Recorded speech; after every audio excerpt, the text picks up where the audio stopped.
Welcome to the Stepmom Side with Alicia Crasco, the podcast for stepmoms ready to create the life they want and one they actually have a say in. Here we talk all things stepmom life and just a little bit more. Leave the superficial conversations at the door and get ready for perspective shifts and actionable advice to help you on your way to creating the life you want, one step at a time. Hey, welcome back to this week's podcast episode. Before we get into it, because if you saw the title, you obviously know what it's about. It's about transition days, and I know that transition days are hard as hell, and people, me included, do not look forward to them.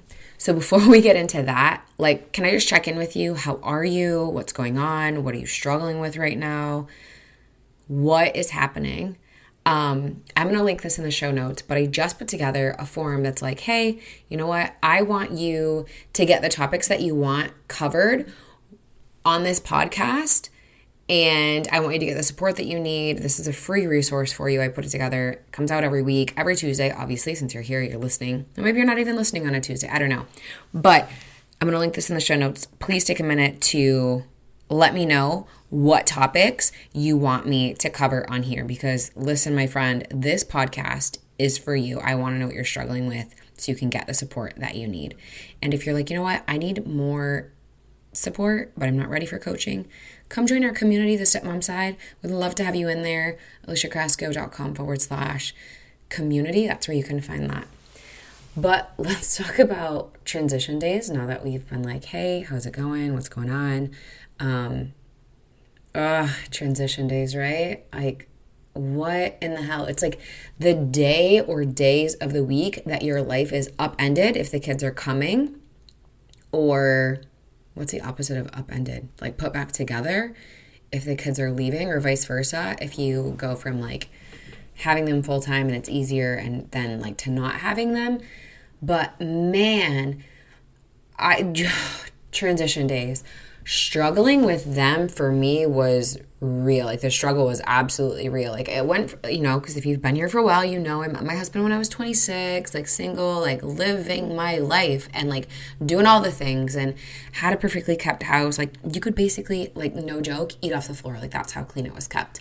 And that's what my life was like when I moved in with my husband and his kids, and they weren't here.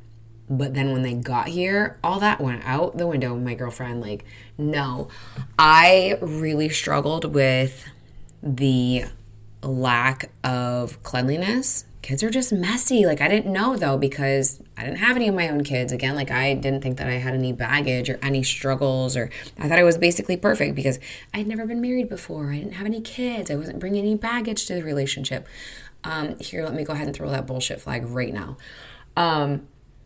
I really struggled with all of the craziness that came with having kids, and that anxiety of knowing that they were coming, and oh my gosh, it just put me through the roof. But I didn't know what to do. What was I going to do? So I tried a bagazillion different things, whether it was, I don't know, this is a common thing that I see with stepmoms, and I did this too. Here, this is a good idea. How about I walk around on eggshells and my anxiety's through the roof? And here, how about I pick a fight with my husband right before the kids come up? That sounds like a great idea. Have you done that? For real, have you done that? I used to be, oh man, I was so good at it in the worst kind of way. And my husband would be like, what is wrong with you? I'm sure he wanted to shake me, and he probably should have. But it ran, oh my gosh, my mind would just go crazy with all of the things. And let me tell you this, before we get into this podcast episode, let me tell you about all of the things that didn't happen that I thought were going to happen. I always worst case scenario, everything. Oh my gosh, everything was a catastrophe. You know what I'm talking about, right? Of course you do, you're a stepmom. But I'd be like, oh, this is going to happen, and that's going to happen, and this is going to happen. My husband's like, the kids aren't even here. How about we wait until they get here to see what's actually going to happen? Oh no, we have to be prepared. We have to be prepared. We have to have this. I'd have plan A through Z planned out in 2 seconds. And he'd be like, oh my gosh, this is ridiculous. We don't need all of this. Or I'd be like, we do. Because of the unknowns, the uncertainty, I don't know what's going to happen. What mood are they going to be in? Did they have a good day at school? Did they have a bad day at school? How was their tests? Do they have a bunch of homework? How did their sporting event go? How was practice? What's the latest and greatest? If you've got girls, like how many, what hormones are raging at that time of the month? And boys too, like, if they're teenagers, like what is happening? Or if you've got little kids and it's like, what toy did they forget? Or, what set them off at school? And you're just like, I don't know what's happening, and I'm trying to plan for everything, because if you're anything like me, you are operating in a very black and white world. Right is right and wrong is wrong, and there is absolutely no gray area. And then also, you just didn't have time for it. Like, I don't know how else to say that. You just did not have time for the uncertainty of what was going to happen, and you wanted things planned out so you could at least have some sort of control. There we go. Some control over the situation, because that's really what it boiled down to. And then let's factor in that maybe you've got like a little bit of like a stressful co-parenting situation. Parallel parenting is probably what it is, but let's just say co-parenting for the sake of this conversation. And so then there's all of the things. And then there's you. Like, maybe you didn't have a good day at work. Maybe you didn't have a good day, doing whatever. Maybe you are fighting with your partner, because that's relatable. Like, yeah, like I just told you, I would absolutely do that. And it would never be intentional. It would be like, okay, Alicia, today is the day that you are not going to pick a fight. Today's the day. We're going to be cured. We're going to be so good at this. We're going to be cured. Today is the day I'm going to be super stepmom. And then my ego would be like, challenge accepted. And I was like, no. You know what I mean? Has this happened to you? Maybe I sound like a crazy person, but it was like my life. Like, that's what I went through. And then, it doesn't even, oh my God, okay, let's just go through different struggles that stepmom sent me about like their transition days. So the anxiety about the unknown, absolutely, and the uncertainty, like that was the number one thing that I got from stepmoms when I polled on Instagram. And if you see me doing a poll on Instagram, like, hey, what are things that you struggle with about transition days, or what are things that you struggle with, with your stepkids or the other house or your partner or whatever, please answer them. Like, this podcast is for you, kind of like I said, like at the beginning with the Google form, like this podcast is for you. I want you to get the most out of it, and I want to make content that relates to you or like resonates with you. There we go. And I want to make it for you. So help me out here. So the anxiety about the unknown. And I think that's the biggest thing for stepmoms. Like I said, that's what I got the most, but it's because you were like me, like super type A, black and white, lived in like absolutely no gray area, had control of your life. My motto before I got with my husband was, I'm so good at running my life. Here, let me run yours. If you've listened to the podcast before, you know I've said that. But I wouldn't say it to him like that. I'd be like, I'm so good at running my life. Here, let me run yours. And he'd be like, yeah, that's not how this works. And yeah, I found out quite quickly that is absolutely how it does not work in the stepmom realm, because I can't fix something I didn't break. So, second thing about transition days that drives stepmoms crazy. And now these are in no particular order. My mom this and my mom that, and my mom's doing this and my mom's doing that, or she's super mom because she did this and she did that and she did, and all of the things, and you're just like, I get it, you're obsessed with your mom, that's wonderful, but I actually can't stand her because she made my life a living hell this week, because whatever the case may be, she sent you in clothes 8 sizes too small, exaggerated obviously for effect, or she forgot the medication, or now we have to go and pick this up or pick that up because there's whatever fight's going on between maybe the kids and her, or her and your partner, and you're just like peripherally there, but still like, oh my God, what is happening? Like, this is my life. So the whole like my mom this and my mom that thing, like, let me just give you a little bit of a reframe here, because I really struggled with that too, especially like if things are like not going really well. The last thing that you want to hear about is your partner's ex. Sometimes, this is not always, because sometimes there is malicious intent, but sometimes the whole like my mom this and my mom that thing is completely nefarious. Maybe you're like, hey, tonight we're going to make spaghetti for dinner. I don't know, that's what you're going to make. Or we're going to bake cookies, or we're going to make lasagna. Maybe I'm hungry because I'm only like thinking about food. But sometimes when let's just do the spaghetti thing. Oh, tonight we're going to make spaghetti. And all of a sudden your stepkids say, oh, my mom makes the best spaghetti ever. She does blah, blah, blah, blah, blah. And you're like, in your head, you're thinking, well, we are not making spaghetti anymore for dinner. Absolutely not. Actually, I want to puke. What I would like to do is throw these plates against the wall. And maybe that sounds like an extreme thing. Like if you're listening to this and you're not a stepmom, hey, welcome. I'm Alicia. I'm a stepmom coach. And thanks for listening to the podcast. That's great. But to people that aren't step parents, like it sounds completely crazy to have that amount of rage or that amount of like anger, anxiety, that's such a visceral reaction. But it's like, geez, all I want to do is get out from underneath this person's shadow, and no matter where I turn or look or what, she's there. And she doesn't even have to like literally be there, but figuratively, she's there 24/7. So if you're multitasking, come back to me. Sometimes when the kids say, my mom this, my mom that, they're not saying, hey, guess what, Alicia? You suck. My mom's better than you. Sometimes they're actually just looking to make a connection. And this is something that was really hard for me. But sometimes you can get around that weirdness of my mom this and my mom that, because that's how you hear it. But they might just be relating, hey, my mom makes really good spaghetti, and they like it. So you can say, oh, well, what about, listen to this. What about your mom's spaghetti do you like? Now I have like the Eminem song in my head. But back on track, you know, they might say, oh, well, I like that she puts extra basil or extra oregano or extra parsley in it, or maybe she puts extra garlic or whatever it is. I don't know. Maybe she makes the sauce runnier or thicker, or maybe she makes homemade noodles. I don't know, whatever the case may be. At first, you might have a visceral reaction to that. Like, oh, she makes her sauce like that. Well, I'll definitely make sure that I'm not going to do that. Or I'm definitely going to make sure that I don't make homemade noodles. Because honestly, you might not even have time. Let me just get the store stuff. Or like the pre-made stuff. But try to look at it from they're just trying to build a connection. So the next time they say, oh, you know, I really like my mom's spaghetti or whatever it is that she does, insert whatever your situation is or whatever scenario is. When they say that, be like, oh, that's cool.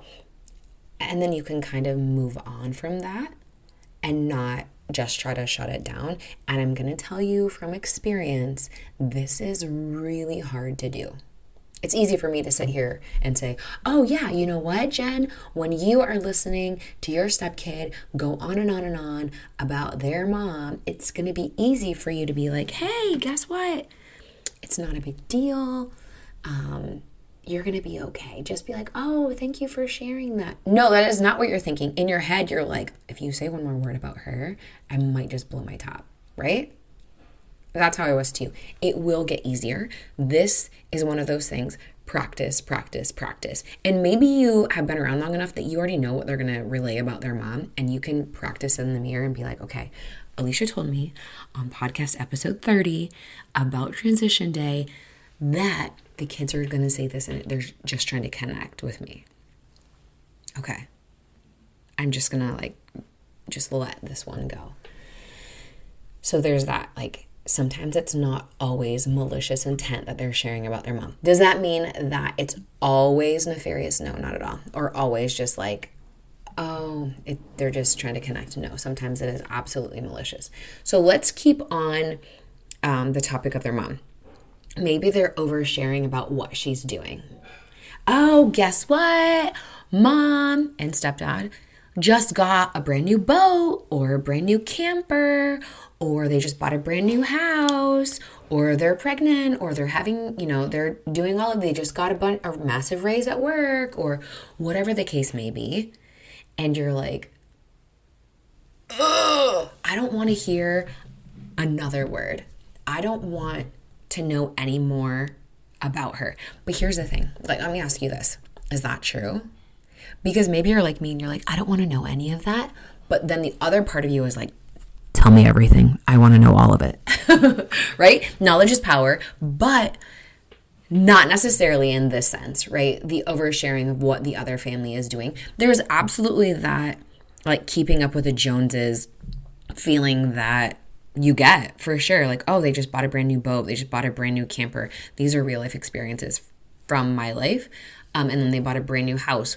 And I had a lot of like angst about that because I'm like, you guys just bought a brand new house and I'm stuck living in the house that you guys bought together. Or like, my husband and his ex bought together. Like, that's not fair. Like, I would love to move away from here. Also, was not really in the cards for us at that point. But I'm like, look, they get to do all these really cool things and we don't get to do that. But then I'm like, you know what? At that point, my husband and I were traveling a lot. Basically, we were going somewhere every other month or every month with or without the kids. And there's a trade-off, right? So if you want to have all of these cool toys, if you will, okay, well then you're kind of committed to that and you're kind of going to be planted in one area and you're not going to be able to just take off and jet set wherever you want to go because that's what we were doing. It wasn't like small trips. And the next time you get caught up in the, well, it's not fair that they get to do this, or you know how much money we pay in child support? That's what that money is going for. That's what they're using that for. That money's not even going for the kids. Listen, let me try to save you from a little bit of angst. It's probably not going to work, but I'm going to try anyway, right? Because I'm your stepmom coach. I'm going to try to help you. I'm going to be your best friend, like rolled in with like all the best stepmom advice you can get. The next time you find yourself pissed off about how much money you guys are paying in child support, you're not the only one that's ever told me that. I want you to remember this. Come back to me. If you're multitasking, come back to me.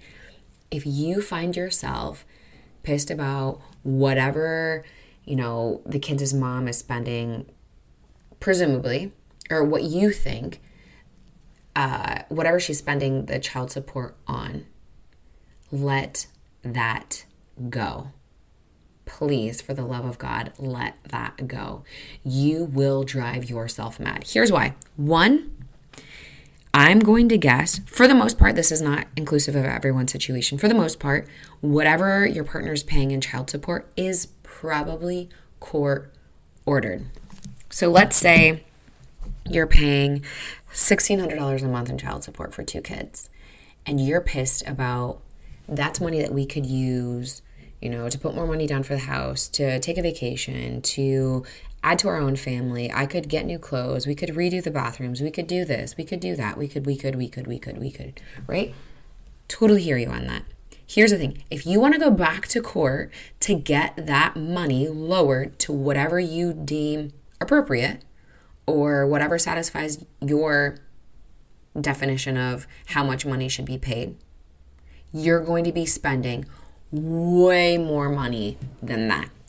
And is it worth it?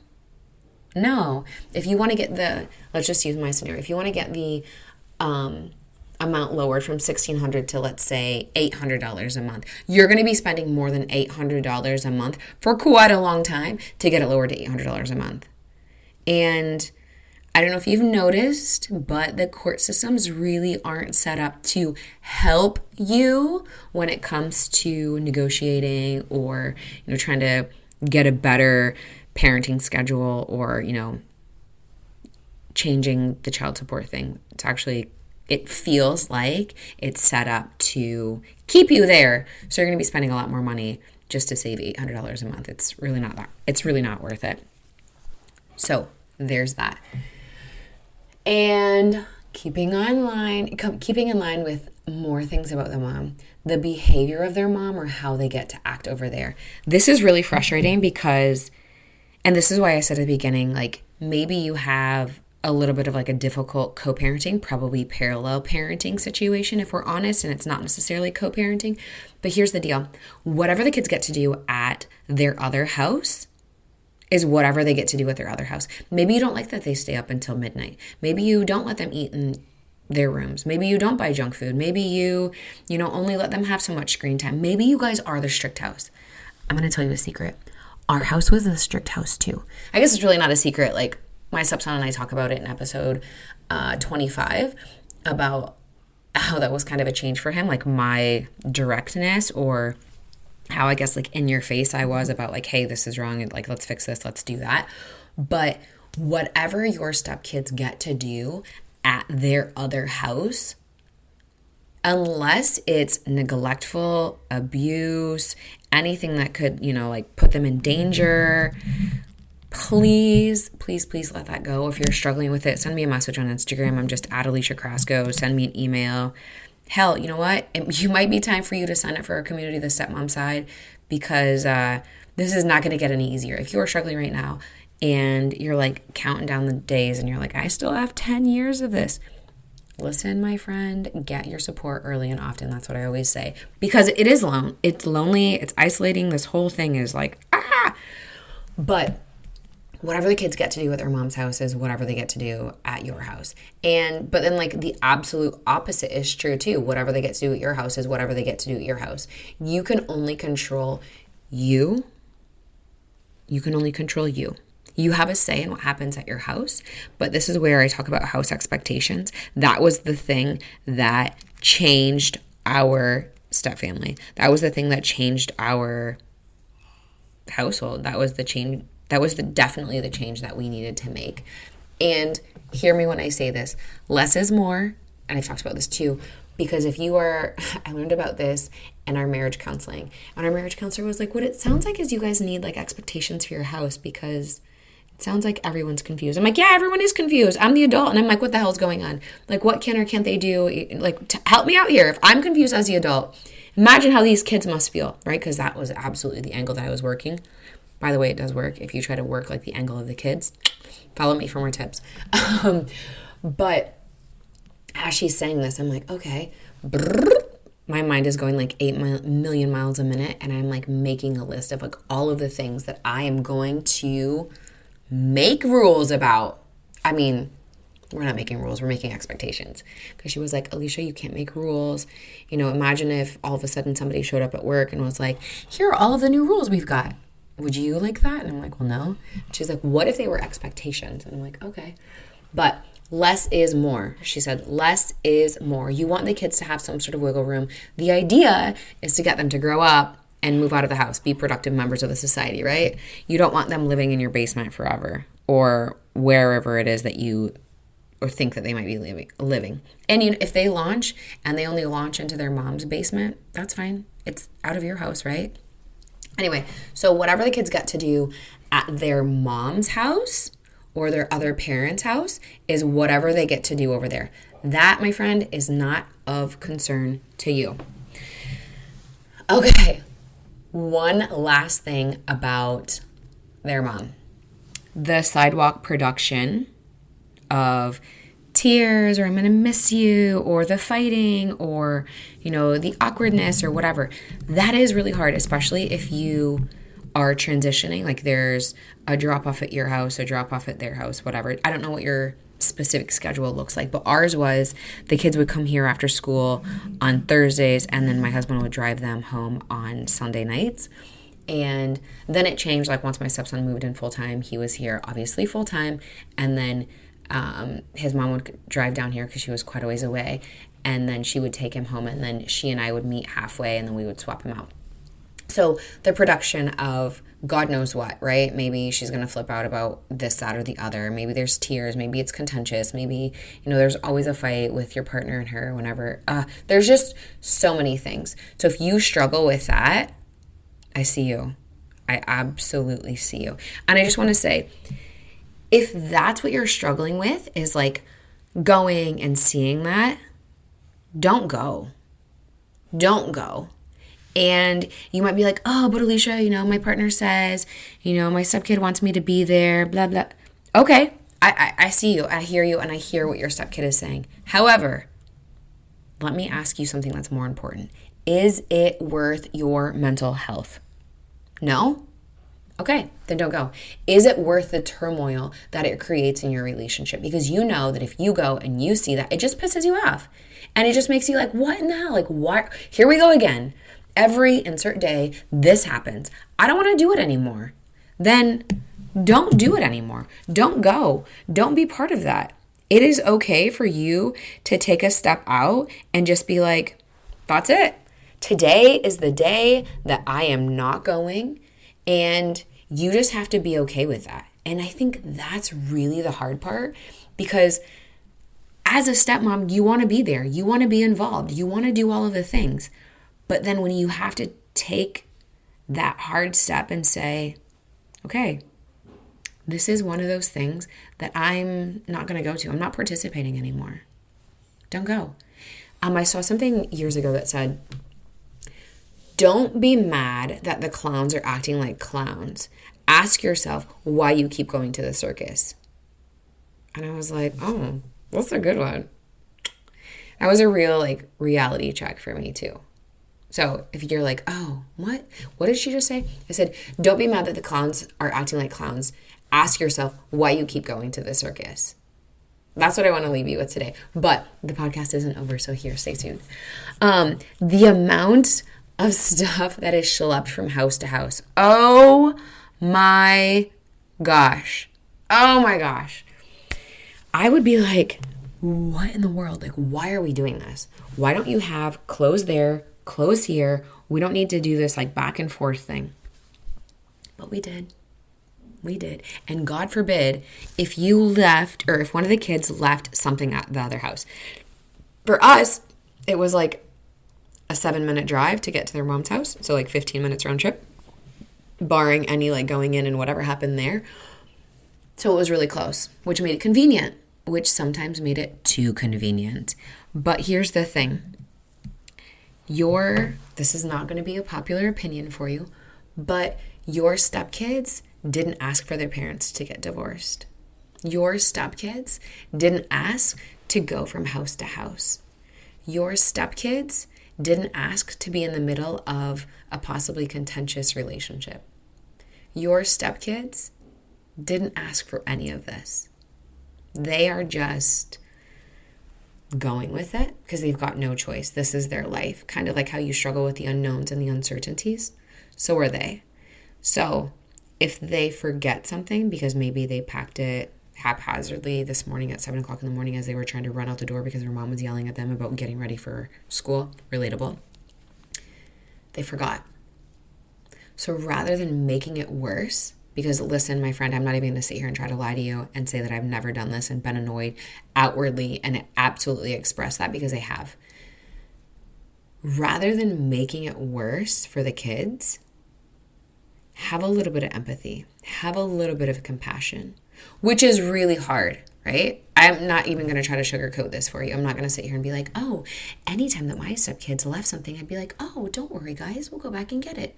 No, I was annoyed. I was pissed off. I was frustrated, especially if it was on a holiday, because now, and then my daughter was born, so then now we've got to spend all this extra, all of the things, right? I know that you know. I don't need to explain it to you.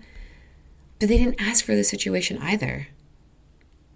So while it sucks, know that you've probably forgotten something.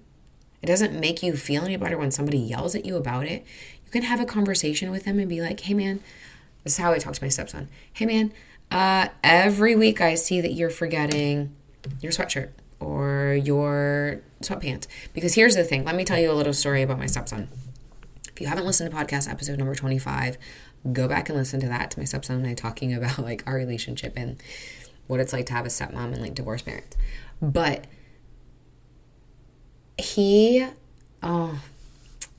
I love you. I know that you listened to this podcast episode, my stepson, but he would only wear 3 shirts. It did not matter what shirts we got him.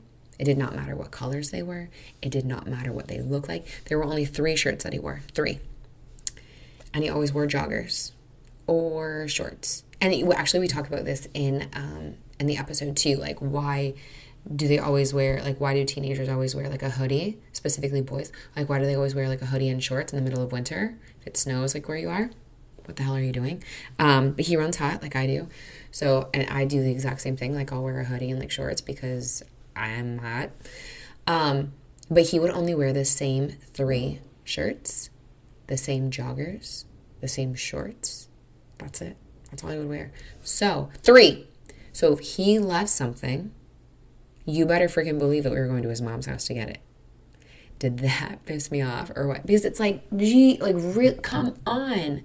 So what I started to do was take note of the shirts that he would wear, and I would buy the exact same shirt. Was it more expensive? Yes. Was it fun? Yeah. No. No, it was not fun. Did it make my life easier? Yes.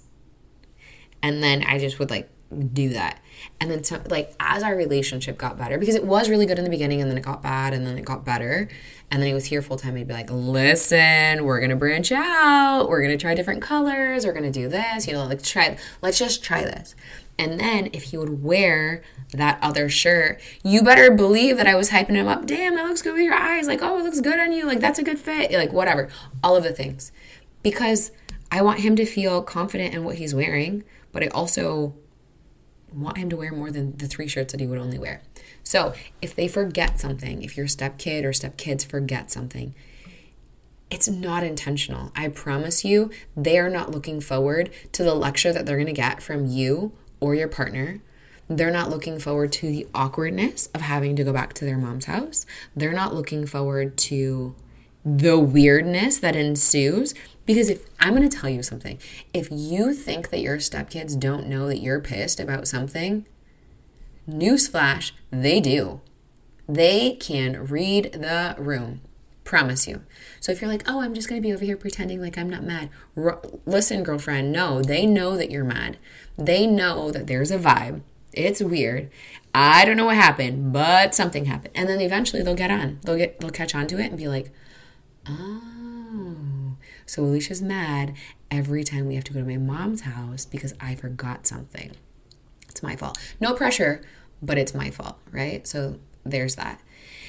And then can we talk about like the forced small talk of having your stepkids over? So you get there, and actually before we get to that part, let's talk about when they get there and they're like crazy excited to see their dad, your partner, and they're like over the moon. And you are just like a lost toy or chopped liver like in the corner, right? And you're questioning like, why am I even here? That's a good question. Why are you even there? Why?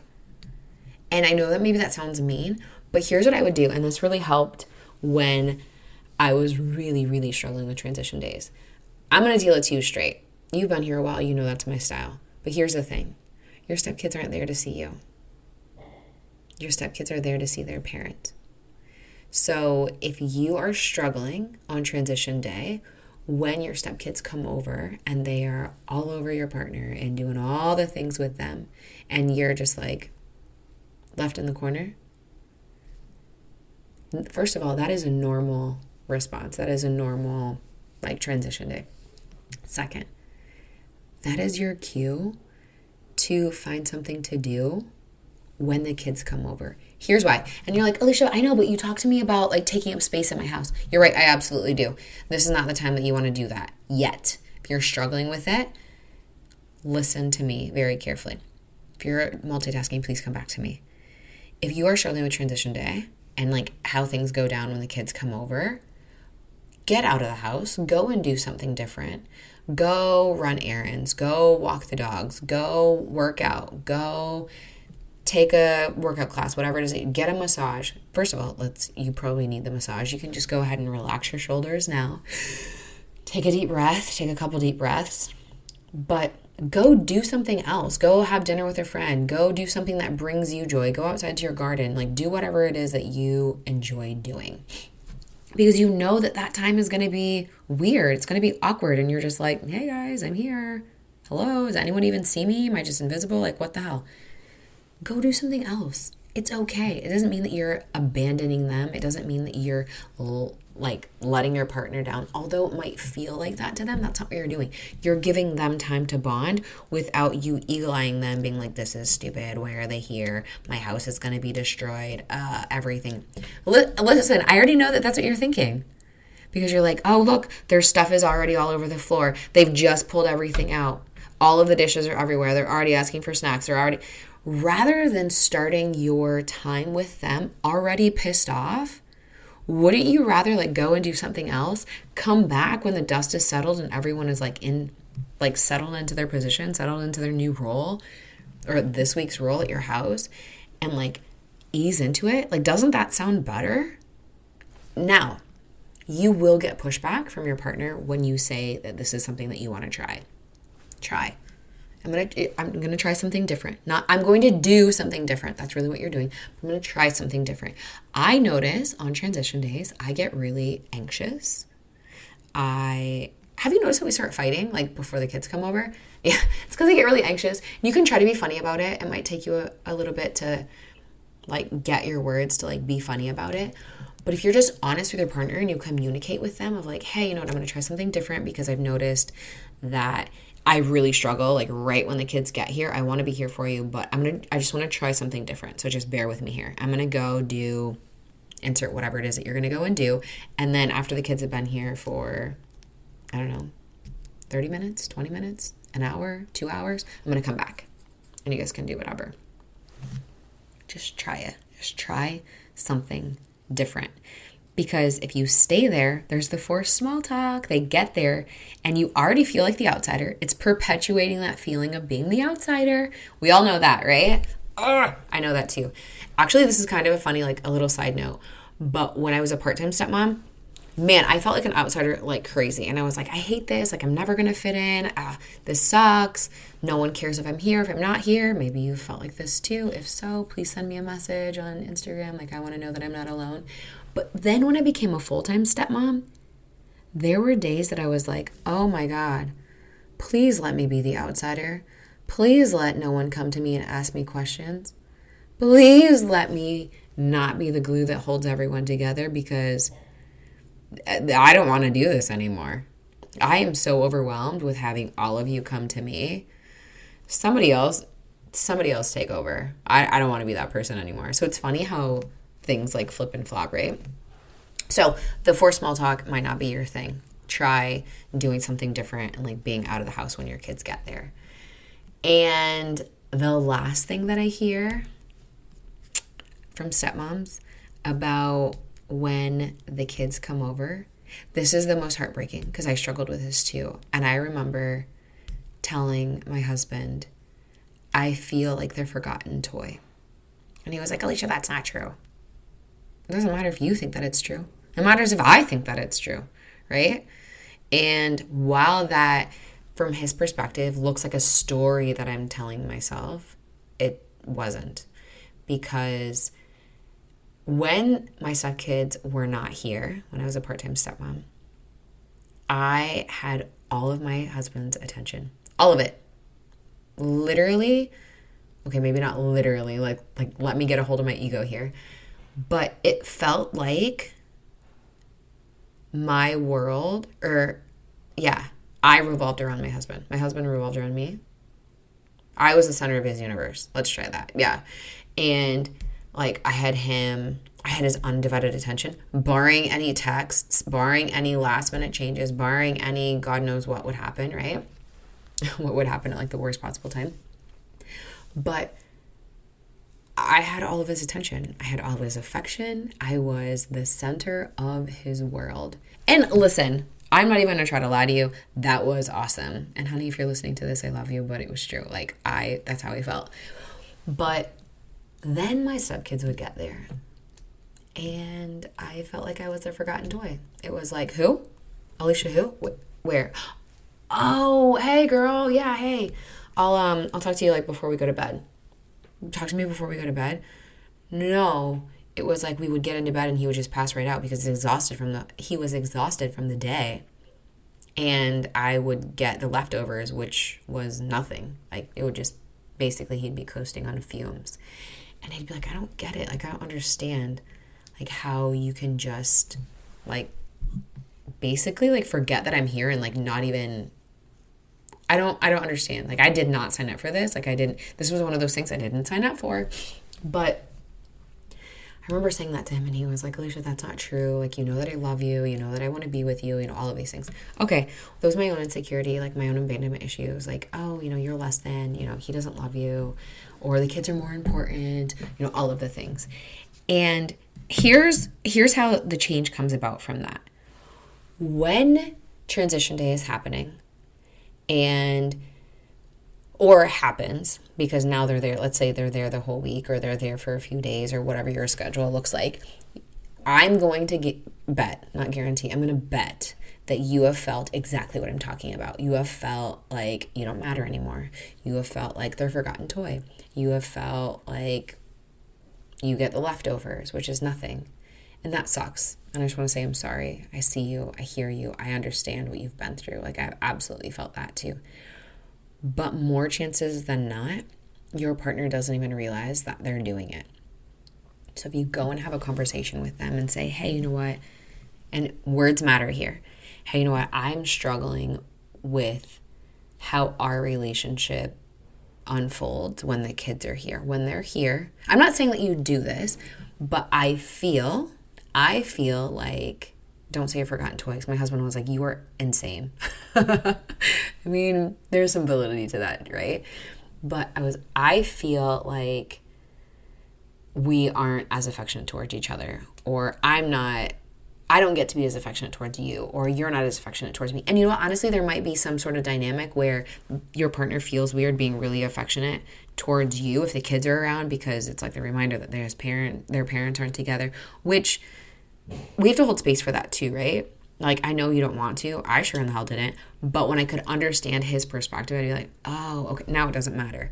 In due time, my friend, it does get easier to just open up in your relationship, is what it is, right? But we're working on getting through what you're going through right now. So if you're struggling with the lack of affection with your partner, just tell them, hey, I've noticed that when the kids are here, you know, we aren't, or you're not as affectionate towards me, or I feel like you're not as affectionate as you typically are towards me. And here's something that my husband would say to me, and I never really thought about it like this. And he was like, yeah, I could see why you would say that, because I feel like I need to pour into them because they haven't been here for that. You know, they haven't been here for so many days. And I only have so much time with them that I need to squeeze in all that I can squeeze in. And my stepkids were younger at that point. They weren't little. But I will say, as they got older, that stopped happening because they naturally start to pull away. So if your stepkids are younger, you probably don't see that further down the road they're going to start to pull away. And that's a whole nother topic about like stepkids pulling away. That's natural. It's got nothing to do with the fact that you're the stepmom. There might be some of that. But when they become teenagers, they just start to pull away. They don't want to hang out with you guys. Totally normal. But just bring it to your partner's attention like, hey, and you know what? Here's what will help me. When you see that, you know, because you know what I look like when I'm mad, right? Maybe come over and give me a hug. Maybe put your hand on my back. Maybe whisper I love you. Or maybe hold my hand or squeeze my thigh or whatever the case may be. And funny story, it doesn't paint me in the best light. But when I'm angry, I'm just going to say angry. Not when I'm mad too, but like when I'm angry, my husband calls me a prickly pear. He's like, I know you're sweet in there somewhere, but those like prickles on the outside, you know, like the cactus, are really big. And I'm like, when I'm angry, it's typically because there's sadness underneath. And so what I really need is a hug. And he's like, I'm not about to hug a prickly pear. Are you out of your mind? And I'm like, okay, humor me. Just try it. The next time that I'm angry, give me a hug and see what happens. It worked, just so you know, it worked. But they might not know that, right? He doesn't know what I need. Kind of like I don't know what he needs. Like we think that we do. Like I'm like, you should know what I need. Like, hello, he's not a mind reader, just like you're not a mind reader either. But tell them, hey, this is what I need when this is happening. And that's when the change happens. And I'm not going to sit here and try to blow smoke towards you and be like, oh, it's going to be great. You're going to be like, hey, the next time I'm angry, I need a hug. Maybe you don't need a hug. Maybe you need space and time. That's fine. Communicate that too. But you're not going to get the support you need unless you ask for it and you're very clear on what that is. So when you're struggling with transition day, remember, I'm giving you permission to take a time out, not go to pick up or drop off, not be home when the kids get there, giving you permission to tell your partner, not in the heat of the moment. This is something you guys are going to have to practice prior to, and say, hey, you know what, honey, when I'm struggling with X, what I really need, that's kind of funny, when I'm struggling with X. When I'm struggling with the X, no. When I'm struggling with the chaos of the kids being here, what I really need is a hug, or what I really need is just a few more days, and then the house goes back to like your picture perfect house in due time, right? Like this is something that you guys will have to practice. And if you're like, hey, you know what, Alicia, I'm really struggling with, this is going to be the last one. If you're like, hey, I'm really struggling with the chaos of the house, whether it's the noise, the mess, the things scattered everywhere because, like the overstimulation of it all, here's something that stepmoms are always a little shocked when I tell them in a coaching call is depending on the age of your stepkid, you can just go to them. Like not that long ago, I was on a coaching call with somebody that had a stepdaughter that is 5. So my daughter is 4. And I tell her when my body starts to, like when I start to get overstimulated and my body starts to feel like, you know, like that anxiety in your chest and your heart starts to race and you're just like everything is happening. And you're just like, oh my God, I think I'm going to blow my top. I tell her, hey, my body is starting to feel like this. And I shake my hands and I make that noise. I don't like that feeling. So I'm going to take a time out and I'm going to go hang out in the bathroom, or I'm going to go to our bedroom. I'm going to close and lock the door. Don't follow me. They're probably going to follow you, let's be honest. But you need a kid-free zone in your house. So you need a kid-free zone in your house. And I know that sounds crazy and that can be a topic for another day. That Google form I was telling you about, like about topics that you want me to talk about, if you want me to talk about a kid-free zone, submit it on there and I will absolutely do it. But have the conversation with your stepkid about how you're feeling, what you're doing, age appropriate, because if you constantly put your partner in the middle, that's exactly what they are. They're in the middle. And I can guarantee you, listen to me now, I can guarantee you if you go to your partner and say, hey, I want you to talk to your kids about this, that, and the other thing, they'll talk to the kids about this, that, and the other thing, but they won't say what you want them to say. They won't use the tone that you want them to use. They won't cover all the bases that you want them to cover. They're going to do it in their own way. If you want something done, you're going to have to do it. I almost said, I have to stop myself every time I say this. If you want something done the right way, you're going to have to do it yourself. Really? That's probably what you heard, right? But if you want something done, you're going to have to do it yourself if you want it covered in a specific way. But one more very, very, very key piece of advice here is you catch more bees with honey than you do vinegar. My husband would tell me that all the time and he'd be like, yeah, whatever. But he's right. You can be direct and be a complete jerk and just blow a gasket or just say whatever it is that you want without like no fear of any of the repercussions.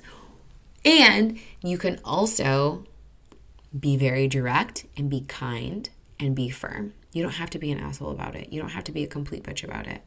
You can say the exact same thing in a very kind and nice way. Now, like I was saying about, hey, you know what? My body is feeling like this. I need to take a time out for 10 minutes.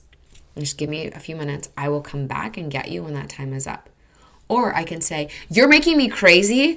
I need to get away from you. Do not follow me. And like, obviously I'm not going to say it like that. I'm probably going to be yelling. But you can say the same thing in 2 very different ways and get 2 very different outcomes. If you're looking for a better outcome, take it from me, somebody that didn't do this in my early years. You can be kind and firm and get a better outcome than you can if you just go for the juggler, because that's what I would do. Learn from my mistakes. If you have any questions about transition day, if you want to talk about this a little bit more, hop into our community, the Stepmom Side community. We can talk about it in there. You can send me a message on Instagram. But let me know if this resonated with you. If you're listening to this, like, and you're out for a run or you're out for a drive or whatever the case may be, take a screenshot, share it on social media, tag me. I'll reshare it. I want you to know. I want to know that you're like listening to it. And if you haven't already, will you please leave a rating and review for the show? I would really love that. I read all of the reviews and I'm nerdy and I like get super excited whenever a new one is there. So thank you in advance for leaving a rating and a review. But that's it for today's episode. I will chat with you next week. Thanks for taking time to listen to this week's episode. If anything was helpful or resonated with you, please share it on social media and tag me. I'm just at Alicia Crasco. And if you could leave a 5-star rating and a review while you're at it, that would also be really helpful. And if you find yourself struggling with your stepmom journey and you want a little bit more support without the hefty price tag of coaching, you might want to check out the Stepmom Side community, which is my own private community for stepmoms, where you get to connect with other stepmoms around the world and myself, where I hold weekly office hours and monthly group coaching. It's kind of like you have your own personal coach in your own back pocket. Again, without that hefty price tag. See you next week.